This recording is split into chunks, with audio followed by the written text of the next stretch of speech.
Now, the greatest radio shows of all time. Suspense. The Shadow Node. Washington calling David Harding, Counter Spy. Classic radio theater. The Great Gildersleeve. Fibber McGee and Molly. Dragnet. Gunsmoke. The Lone Ranger. Now, step back into a time machine with your host, Wyatt Cox. Good evening, friends of the Inner Sanctum. J. Edgar Hoover called it the best radio program on the air. This is your FBI from 72 years ago, June 29, 1951, the case of the Fradulent Healer. And we thank you for tuning in on this Sure Happy It's Thursday, our final Thursday of the program here. 29th day of June, 180th day of the year, 185 days remaining. In 1954, one of the architects of the Manhattan Project, J. Robert Oppenheimer, had his access pulled and was essentially discharged from the Atomic Energy Commission. The trouble with secrecy is that it denies to the government itself the wisdom and the resources of the whole community, of the whole country. And the only way you can do this is to let almost anyone say what he thinks, and to let men deny what they think is false, argue what they think is false. You have to have a free and uncorrupted communication. Oh, how true those words are. Oppenheimer speaking on the CBS program See It Now in January of 1955. 1956, the Federal Aid Highway Act of 1956 was signed, officially creating the interstate highway system. 1972, the Supreme Court ruled the death penalty could constitute cruel and unusual punishment, prompting some states to revise their laws. 1995, the Shuttle Atlantis and the Russian space station Mir docked, forming the largest man-made satellites ever to orbit Earth. In 2002, President George W. Bush chose to invoke the 28th Amendment, temporarily transferring his powers to Vice President Dick Cheney while Bush underwent a colonoscopy. Actress Katharine Hepburn died on this date in 2003. Well, maybe we better sing. I can't give you any... Well, sing, David. I can't give you anything but love, baby. That's the only thing I can do, baby. Dream a while, scheme a while, on happiness, and I guess all those things you always find. Oh, gee, it's looking swell, baby. Diamond bracelets always never sell, baby. Till that lucky day, you know darn well. Oh, baby! Baby! Oh, David, where are you going? I'll be back. Oh, dear. From the 1938 motion picture Bringing Up Baby with Cary Grant, Hepburn married to Spencer Tracy for over a quarter of a century until his death in 1967. Katharine Hepburn dying of a tumor at the age of 96 on this date in 2003. Supreme Court ruled that President George W. Bush's plan to try Guantanamo Bay detainees in military tribunals violated U.S. and international law. That decision on this date in 2006. Apple releasing its first mobile phone, the iPhone, on this date in 2007. Financier Bernard Madoff received a 150-year sentence in 2009 for his multi-billion-dollar fraud. 2010, talk show host Larry King announced he would step down from his CNN show in the autumn after 25 years on the air.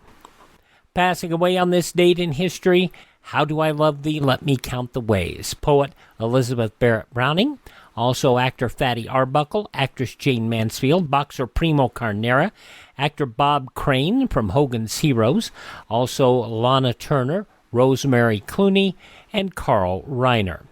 Birthdays today include the founder of the Mayo Clinic, William Mayo, also actor Nelson Eddy, composer Leroy Anderson, the typewriter, probably the best remembered of his, and he did a lot of other things too, composer Frank Loesser, from Pete and Gladys with Harry Morgan, Kira Williams, born on this date, singer Little Eva, and you remember him from Dr. Strangelove, Slim Pickens. Well, boys, I reckon this is it. Nuclear combat toe-to-toe with the Ruskies. Hey, what about Major Kong?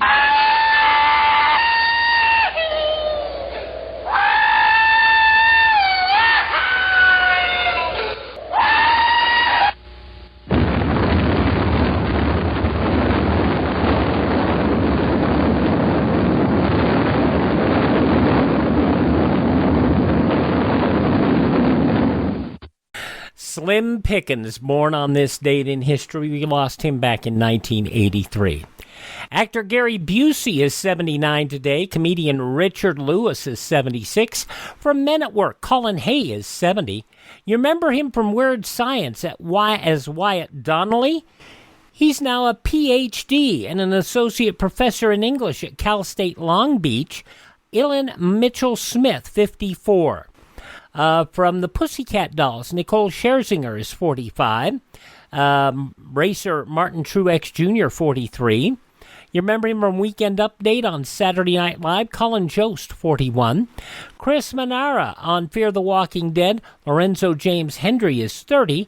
And Veronica in CW's Riverdale, Camila Mendez is 29. Those just a few of the people celebrating the 29th day of June as their birthday.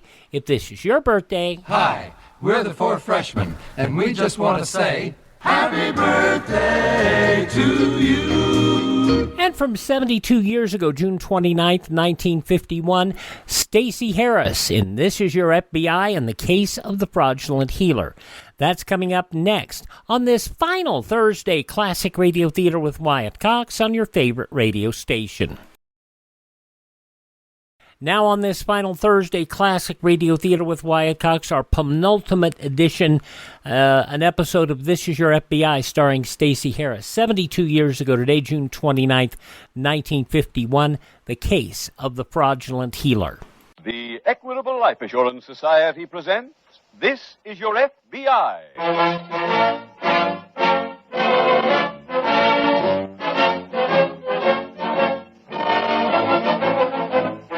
This is Your FBI, the official broadcast from the files of the Federal Bureau of Investigation. Presented transcribed as a public service by the Equitable Life Assurance Society of the United States and the Equitable Society's representative in your community.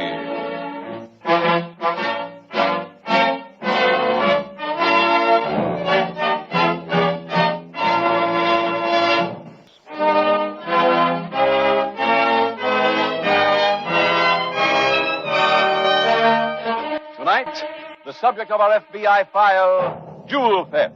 Its title, The Fraudulent Healer.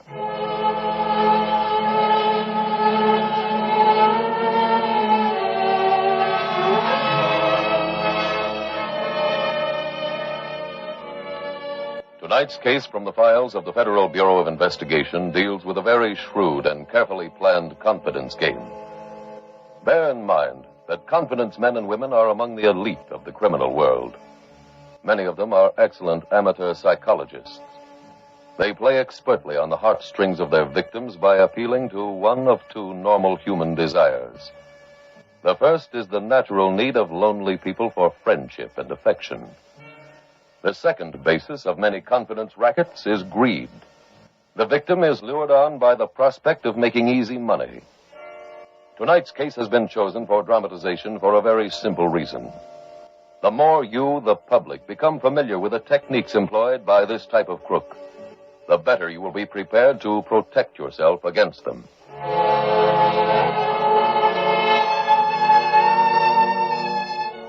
Tonight's FBI file opens on a lush green hillside some 30 miles from a large western city. An attractive girl in a simple cotton dress, wearing almost no makeup, sits on a tree stump and stares at the rolling clouds. She is so lost in thought she fails to hear a man approaching until he speaks. Hello? I had to see if you were real. Oh, don't go, please. I saw you through these binoculars. I couldn't tell if you were a statue I'm or... quite real. Hey, look, I'm not a masher or a peeping Tom. I use these glasses for my hobby. I'm a bee fancier. I'm studying a hive in that oak tree by the fence. The old one. Know anything about bees? Really, I have to leave. Bees flap their wings 16,000 times a minute. They can fly 7 miles without stopping. They get up to a speed of 20 miles an hour. They've got 2 pair of wings, one in back of the other. Thank you for the information. Oh, there's a lot more about bees I haven't told you. I'll be at the oak tree tomorrow afternoon. The old one by the fence.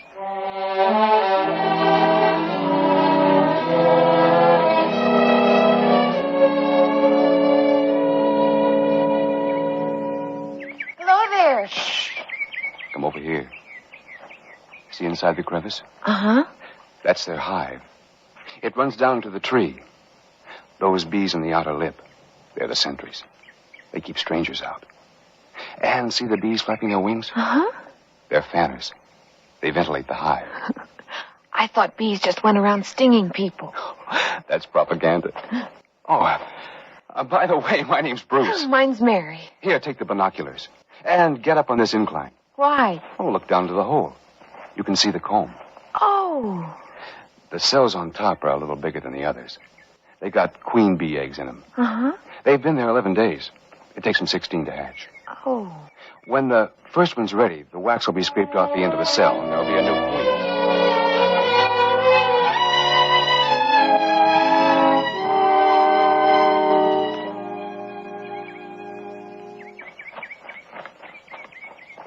Bruce, I'm sorry I'm late. Hi, Mary. I thought you weren't coming today. I almost didn't. What happened? You get tired of the job already? No, I didn't know whether I ought to keep meeting you. Why not? Well, where's the notebook? In my briefcase. Here we are. I remembered the pencil this time. How far did we get yesterday? Oh, wait, I'll look. Let's see. Here. 4:45, mild activity outside queen bee cells, 15th day. All right, let's start the day's page. All right. 3 p.m. Great activity outside upper right hand, queen bee cell. Other 5 dormant. Mm-hmm. Oh, they get a new queen today? You'll know if they do. How? Oh, the old queen will be driven out of the comb. Just like that? Uh-huh. A few of the bees will escort her to the lip and push her out if she won't leave willingly. When she does go, somewhere between 60 and 70,000 bees will follow her. Where to? Oh, she's already sent scouting bees looking for a good place to make a new hive. She'll go wherever they pick. Hello, Mary. Oh, hello. Dear, you know this is against the rules. I should report you, but I won't. What is this? Come on, dear. We'll go back. All right. Mary, where are you going? I have to leave. Goodbye, Bruce. Will I see you tomorrow? I don't know.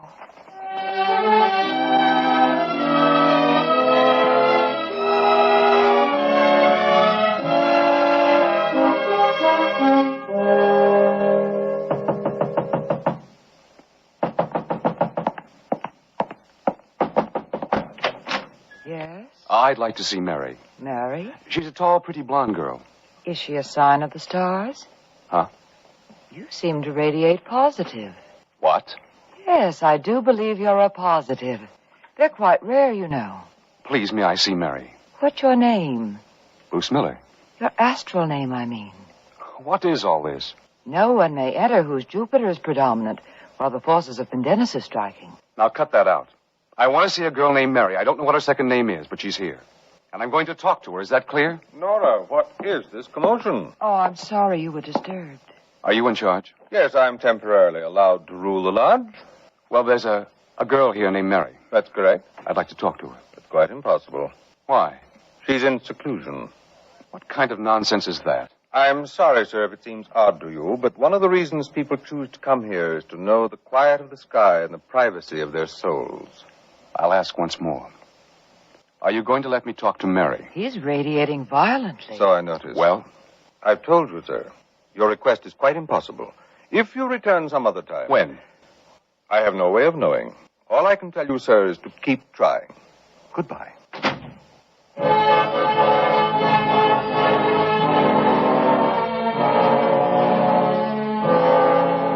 The following day at a local golf course, FBI Special Agent Jim Taylor stands waiting for a friend who hit a shot. In the water. I know. Hit another one, Bruce. Well, at least that one's on dry land. Come on. Jim. I haven't mentioned this to anybody, but... Well, you know I'm back on that bee kick. Yeah. One day last week over in Alexander County, I saw a girl sitting up the hill a ways and just kind of staring at the sky. I walked up and talked to her. We got to be friends, and, well, the next day she came down to meet me. Huh? So far, no problem. She met me every afternoon and took notes while I watched the hive and dictated to her. But yesterday, while we were working, a woman came by, spoke to Mary, and they left together. Mama don't like no bee man hanging around? It wasn't her mother. She said something to Mary about it being against the rules, and off they went. Well, Bruce, I wish I could sympathize, but if you didn't know her address after a week, that's your fault. I did, and I went there. They wouldn't let me in. They? A zombie in a long white gown answered the door and gave me double talk. When I started to get mad, some joker horned in and said she was in seclusion. What does that mean? I don't know. He talked like it was a hotel or a rest home. But I can't help feeling Mary's being held against her will. Oh, now, Bruce, this is 1951. Jim, can you help me? Sure. I keep a white Charger in the garage. The minute a fair damsel gets in distress, I whip out my trusty suit of armor. I'm serious. Okay, Bruce. Has this place got any neighbors? Uh-huh. All right, ask them what goes on. They'll probably know. Okay. In the meantime, there's your ball. Now, will you forget about Liza being chased across the ice by Simon Legree and hit yourself a golf shot?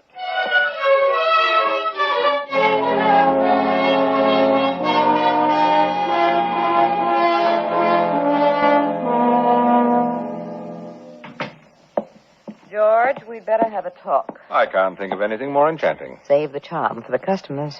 Parishioners, Irene. Not customers. Well, whatever you call them, we're about to have one less. Who's that? Mary. Why? She's restless. I think she's losing interest. We can't afford to have her go.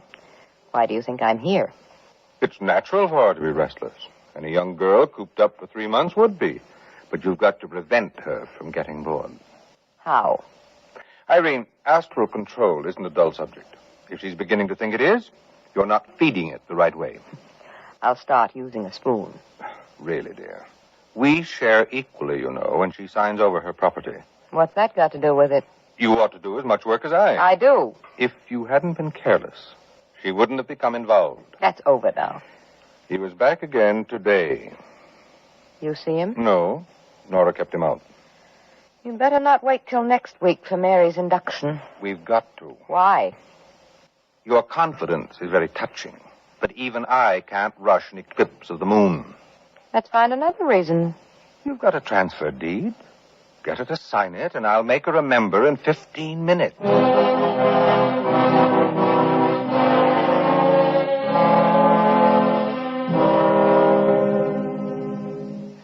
Jim, I hate to bother you. Oh, hello, Bruce. I went out to see Mary's neighbors this morning. And Oh? Then I stopped by her place again. Oh, how'd you make out? She was still in seclusion. But I'm sure now I was right. Right about what? Her being held. Hmm? About 10 women are living there with that man who calls himself the Oracle. He's got them practicing something named astral control. Yeah, what's that? Hogwash, from what I can gather. He's got these women believing all our bodies radiate electrical impulses. That enough people directing their impulses in unison could alter the movement of the stars. Oh, and why should they do that? Well, he claims the stars rule the earth. When they move the wrong way, we have wars. When they move the right way, we have peace, and the world is a land of milk and honey. Well, that's just logical enough to be commercial. Can you do anything about getting Mary out? Bruce, look, the Constitution allows people to worship a matchbox if they want to. She can study astral control, voodooism, or whatever she likes. You sound like you don't care. No, it's not that, Bruce. You see, the FBI has jurisdiction over about 120 federal laws. None of them cover religious cults as such. I see. But if it'll make you happy, I'll check our files on this Oracle. There may be something in them that'll allow me to be interested officially. Yeah. Now, can you give me a description of him? Sure. Okay, fire away.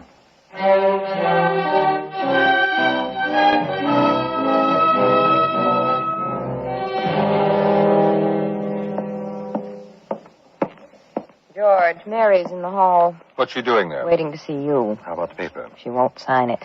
Have her come in. Mary, dear? Thank you. Irene says you wanted to see me, Mary. Yes. You think you're ready for private instructions? That's not why I came. Oh. Well, if there's any personal problem on your mind... Mary, would you like me to leave? No. No, you can hear this. June 29th, 1951, this is your FBI on our final Thursday Classic Radio Theater with Wyatt Cox. The news from 72 years ago today follows these messages from your favorite radio station.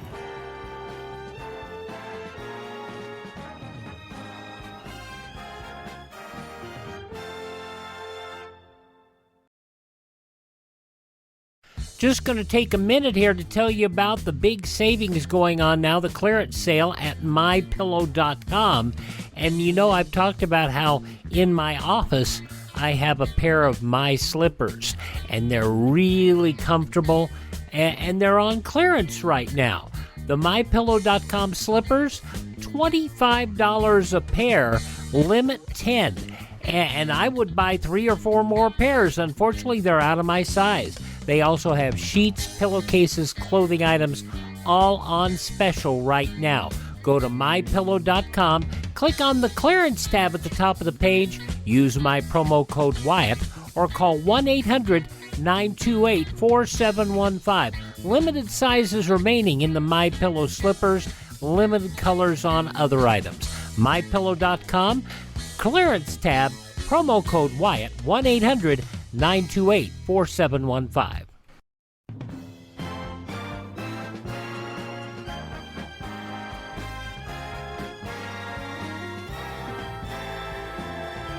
Our final Thursday edition of Classic Radio Theater with Wyatt Cox, the penultimate edition of the show. Tomorrow's our final program, and we're listening to the This Is Your FBI, as it was originally broadcast Friday, June 29th, 1951, in the newspapers of that Friday, 72 years ago. These were some of the headlines.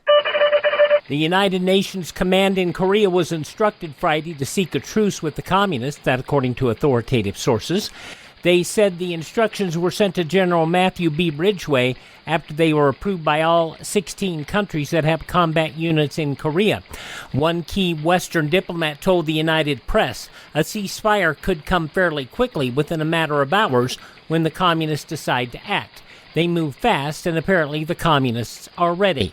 Ridgway was said to have received considerable leeway in deciding how to seek the armistice. Premier Mohammad Mossadegh promised Friday to seek the unconditional withdrawal of a pending anti-sabotage bill, a key issue in the British-Iranian oil dispute. He made the promise to U.S. Ambassador Henry F. Gray in the first meeting of the two since the collapse of negotiations between Iranian nationalization officials and representatives of the British-owned Anglo-Iranian Oil Company. In London, the Anglo-Iranian Oil Company said it would close down its entire operations in Iran within the next 10 days. The House passed stopgap legislation to extend controls over prices, wages, and rents through July, but to prohibit any more price rollbacks. The two houses must agree on some form of extension legislation by midnight Saturday, or the entire controls program will expire.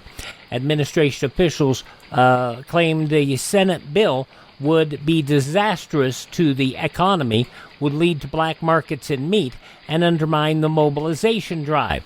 They threw their full weight behind the House bill, hoping to work out something better during the 31 days provided by that stopgap measure. If enacted, the House ban on rollbacks would kill price cuts scheduled for Monday on thousands of items, including manufactured goods, machine tools, cotton textiles, and shoes. Federal Judge Sylvester J. Ryan Friday granted a 4-day adjournment for the pleading of 17 second-echelon Communist Party members to a charge of conspiring to advocate the overthrow of the government. Coincidentally, it was learned that the 11 first-echelon party leaders who were convicted on the same charge in 1949 may go to jail Monday. Representatives of the 11 who constitute the Politburo of the Communist Party of the U.S. said they had received telegrams instructing them to appear in federal court at 10:30 a.m. Monday unless their attorneys can persuade Judge Ryan to postpone action, which is considered highly improbable. They will be sent to jail. The House Interior Committee, in effect Friday, killed a Senate-approved bill to extend the June 30th deadline for mining claim assessment work until November 1. The committee adjourned a special meeting on the measure without acting, and Chairman John R. Murdoch, the Democrat of Arizona, said the extension was out the window for this year's work. The Pacific Telephone and Telegraph Company reached agreement early Friday with striking CIO communications workers, ending a 4-day walkout of nearly 10,000 telephone employees. The agreement ended a months-long impasse between the company and the union over a new contract. The Federal Trade Commission ordered the American Tobacco Company Friday to stop claiming that independent tobacco experts smoke Lucky's 2-to-1. The commission also told the company to quit advertising Lucky Strike cigarettes as less irritating to the throat than other leading brands, that they're easy on the throat, or that they provide protection against throat irritation or coughing. The FTC said it interviewed 440 of the 1,184 independent tobacco experts whom the company had said preferred Lucky's 2-to-1. 50 of them didn't smoke cigarettes at all. More than 100 didn't smoke either. Charles E. Homeyer must die in the electric chair because a cat came back to implicate him in the murder of his sixth wife. He was found guilty by a jury of 8 men and 4 women Thursday night who set a death penalty for slaying 68-year-old Anna Snellman Homeyer and scattering parts of his dismembered body in the Delaware and Susquehanna rivers. Mrs. Homeyer was so attached to her cat that neighbors became suspicious when Homeyer returned without his wife from a visit to California, but brought back the family pet. She believed the old woman would not part with the cat unless she had been harmed and called police. They found parts of the body encased in concrete in Homeyer's basement. Those some of the day's top news stories as reported in the newspapers of Friday, June 29, 1951 on your radio. This is your FBI, which continues now on Classic Radio Theater with Wyatt Cox. Before I say anything else, though, I want you both to know I'm very grateful for these last 3 months. All our people feel that way. Maybe you've noticed I haven't been to your lectures these last few days. Of course. When Irene first told me about astral control, I felt it was a chance to start all over again, to do something good with my life. And you're coming along wonderfully. That's why I'm looking forward so to your working with us. I'm not going to. What? This wasn't an easy decision. It's all I've thought about for a week, and then this afternoon I made up my mind. To what? I'm leaving. But you can't. Irene, if she's made up her mind, there's no point arguing. I'm sorry. I am too. For you. This is your loss, not ours. What are you going to do with yourself? I don't know yet. You're welcome to stay as long as you like. Thank you. But I'll pack and go in the morning. If it's not too early, come in and say goodbye. All right, I will. George, if she leaves without signing that paper, we're broke.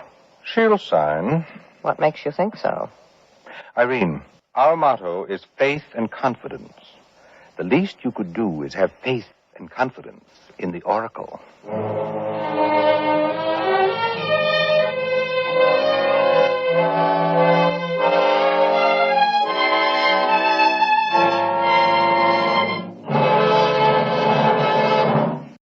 72 years ago, June 29th, 1951, this is your FBI on this Thursday, Classic Radio Theater with Wyatt Cox. And our final Classic Radio Theater with Wyatt Cox tomorrow, Did Justice Triumph from 76 years ago, June 30th, 1947, Death Watch. 2 criminals decide to rob an old couple. The criminal's problem is that the old people are never alone. That's coming up on Friday's Classic Radio Theater with Wyatt Cox, our final episode. Let's wrap up this penultimate episode with This Is Your FBI, starring Stacy Harris, 72 years ago, June 29th, 1951.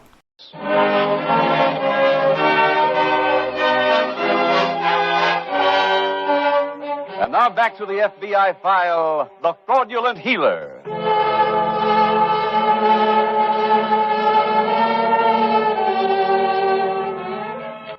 Tonight's case from your FBI files shows a typical confidence racket operated by a man and woman in criminal partnership. While members of the so-called weaker sex have been convicted of all kinds of crimes, they seem to be most at home in the confidence field. Here, they use their charms and femininity to aid their male accomplices. Sometimes they operate alone. Several years ago, for instance, a woman of great poise and charm posed as a close confidant and friend of an influential and wealthy industrialist, and fleeced many otherwise careful bankers out of hundreds of thousands of dollars. Many times, as in tonight's file, these adventuresses work behind the smoke screen of a fake organization or phony charity. Before joining any unknown organization or even contributing to it, your FBI urges you to check its authenticity with your Better Business Bureau, community chest, or your local authorities. Tonight's file continues the following morning on the street outside the local FBI field office. Bruce Miller is approaching the building as Special Agent Taylor comes out. Jim! Jim! Oh, hey, Bruce, you're just the one I want to see. I hope you don't think I'm making a pest of myself. Well, I wouldn't have been calling you for the last hour if I did. I then took that description you gave me and sent back a file on somebody named George Brown. Well, that oracle's first name is George. Is this his picture? Yes. You sure? Positive. Come on, walk me over to the garage, will you? Okay. I'm going out to see Mr. Brown. Who is he? He's a confidence man. He's wanted back east. That's what puts me into the case. Jim, this is wonderful. Well, it might be a break for your girl. Can I drive out with you? No, Bruce, this is business. But you can give me that exact address. 28 Smoky Hill Drive. 28 Smoky Hill. And Jim. Yo. How long will this take you? Well, that depends on Brown. You stick by your phone. I'll call you as soon as I get back to the office.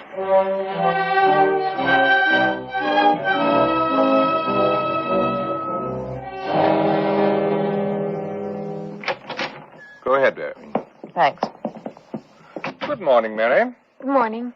We wanted to make sure you didn't leave before we said our farewells. I just started to pack. We also wanted to give you another chance. To do what? Come back into our little circle. Oh, I'm sorry. I still feel the way I did last night. That's your privilege, my dear. We certainly wouldn't want to force anyone to believe as we do. Oh, I know that. You don't have any unkind feelings for our movement, do you? Oh, not at all. Splendid. Irene has a form all filled out. And if you'd care to contribute your property to astral control, it would ease the pain we feel at losing you. Here it is. I have a pen handy. Oh, I'll take it with me and think about it. Now it's my turn to be sorry. I don't understand. I hate to be crass, but I'm afraid I can't allow you to leave without signing. What? Well, you can't do this. But I am. I won't sign it. Irene, you know where Mary keeps her jewels? In the top drawer. Get them. Irene! Get back. Here they are, George. Fine. Let's see what we've got. I can't wait to get these to Casey. Oh, George, she's bleeding. I think she's really hurt. Oh? Well, then, we'd better get started immediately.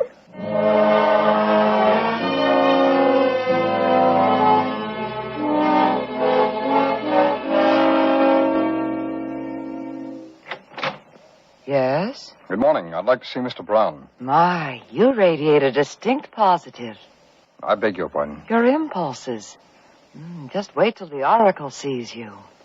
Yes, ma'am. That's what I'm here for. May I come in? Oh, the Oracle can't speak with you now. Oh, why not? Yes, I'm sure you're positive. Ma'am, why can't I see Mr. Brown? He's not here. Oh, where'd he go? To gaze at the stars with Miss Irene. Yes, I'm sure, but where? It must have been a long trip. The Oracle said they were taking the train. What train? To the stars. Ma'am, is there anyone else here I can talk to? Everyone else is in seclusion. All right, this paper I have here is a search warrant. It permits me to come inside and look around, so I guess that's what I'd better do now.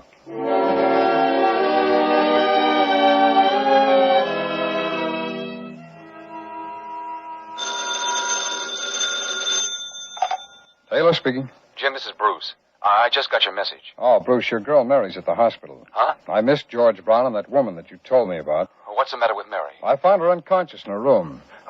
Which hospital is she at? Memorial, but you won't be able to see her, Bruce. She's not being allowed visitors. Well, what happened to her? Well, severe contusion to the head. The doctors expect her to be all right, though. Oh, by the way, her name is Cook. I guess it's all right if I call the hospital. Yeah, sure. Did you find out what was going on out there? Yeah, your Mary must be a very wealthy girl. Brown was trying to promote her into turning everything she had over to astral control. That means him. Mm-hmm. But I guess she wouldn't sign the transfer deed. I found it in her wastebasket. That's what they must have had the fight about. You're not letting him get away with this, are you? Not if I can find them. All I know so far, though, is they took a train, but nobody at either station remembers seeing them or selling them tickets. So... Oh, pardon me, Bruce William. Taylor speaking. This is Memorial Hospital, Mr. Taylor. Yes. Dr. Corday says you can see Miss Cook now. Thank you. I'll be right there.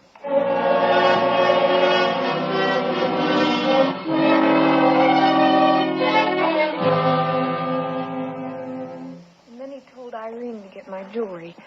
I tried to stop her, but he pushed me away, and I hit my head when I fell over the chair. I see. Now, how much jewelry did you have? Oh, it was worth, I guess, about $20,000. Miss Cook, may I ask you a personal question? Yes, How did you ever get mixed up with George Brown? through Irene. Oh. I met her at a party back home. You see, 5 years ago, both my parents were killed. I inherited everything. Having money, I picked up a lot of new friends. The whirl I went on would have put an honest merry-go-round to shame. And then I met Irene. She told me about astral control, and, well, it looked like a chance to make my life over. Mm-hmm. I see now it was just part of their plan to get my money. Yes, I see. Well, Miss Cook, I was asked not to stay too long, so I'd better be going. Oh, I'm sorry I can't help you find them. Well, now, you say you never heard them talk about any friends. Only that person, Casey. Mr. Brown mentioned him just before I passed out. Well, maybe I could get an idea who that is if you could remember exactly what he said about Casey. Well, let me see.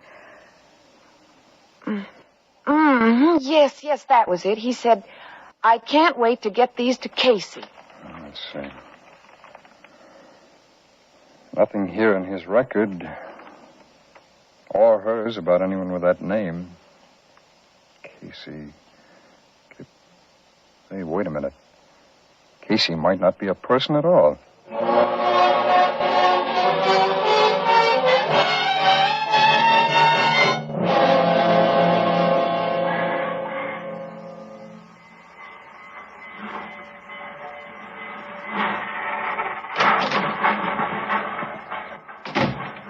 You'll get left at one of these jerkwater towns. Now, Irene. I wouldn't care so much, except that you've got the jewelry. Sentimental soul, but don't worry. There's always time to jump out with the paper. Why do you keep buying them? To read. But they've got the same things in all of them. I feel more comfortable knowing there's nothing about us. There wouldn't be anyway. Why not? The only way to get your name in those papers is to be a prize-winning cow. Very funny. Yes, well, I'll tell you something that's not so funny. Our touch is gone. I was getting tired of it anyway. The money from that jewelry won't last forever. Doesn't have to. I've thought of another deal. What kind? Selling masterpieces. Spell that. You'll be a widow who doesn't realize the value of the paintings in your late husband's estate. And you? An art collector who just happens to know the paintings were smuggled into this country. We'll find mean men who want to cheat you out of those pictures. Where'll we work? New York or Boston. This deal requires a locale where the citizens are positive they're smart enough not to be cheated. Good evening. You must have the wrong compartment. No, Brown. I'm in the right place. Here's a warrant for your arrest. Huh? And one for you, too, Miss Howard.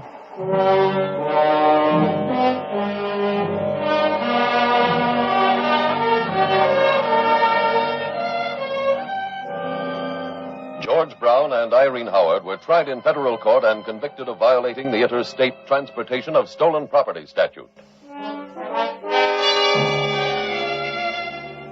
What Special Agent Taylor noticed in reviewing the arrest records was that George Brown had been convicted twice of swindles in Kansas City, a place many people call KC.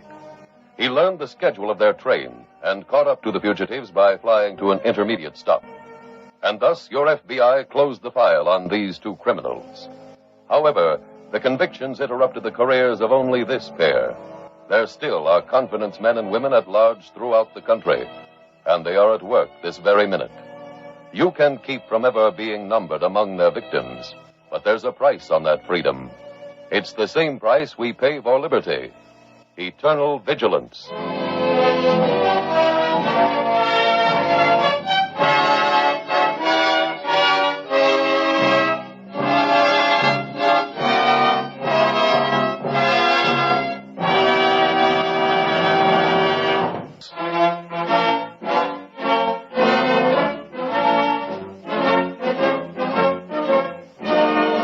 The incidents used in tonight's Equitable Life Assurance Society's broadcast are adapted from the files of the Federal Bureau of Investigation. However, all names used are fictitious, and any similarity thereof to the names of places or persons, living or dead, is accidental.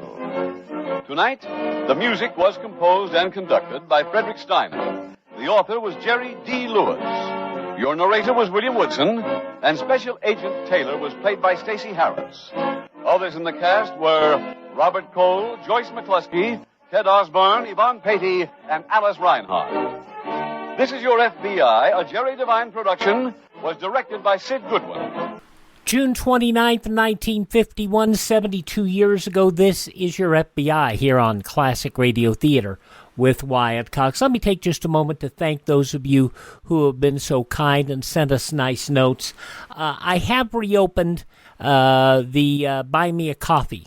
And the main reason I reopened it is so many of you wanted to say goodbye and wanted to send us a little send-off. It is very difficult to do what we're doing and to reduce our income. And I cut it off because primarily a lot of you did that because we were adding shows. And the fact that I can't do shows anymore, I thought, well, that's stupid. But then some of you said, no, go ahead and take, we want to send you a little goodbye gift. So if you want to do that, you can do that at classicradio.stream. The Buy Me a Coffee link in the top post that indicates that we're going away. That's at classicradio.stream. And we thank you so much for making us a part of your day, and always thank this radio station and support their advertisers. This was my decision, not theirs. Don't take it out on them. Thank you so much for tuning in to Classic Radio Theater with Wyatt Cox here on your favorite radio station.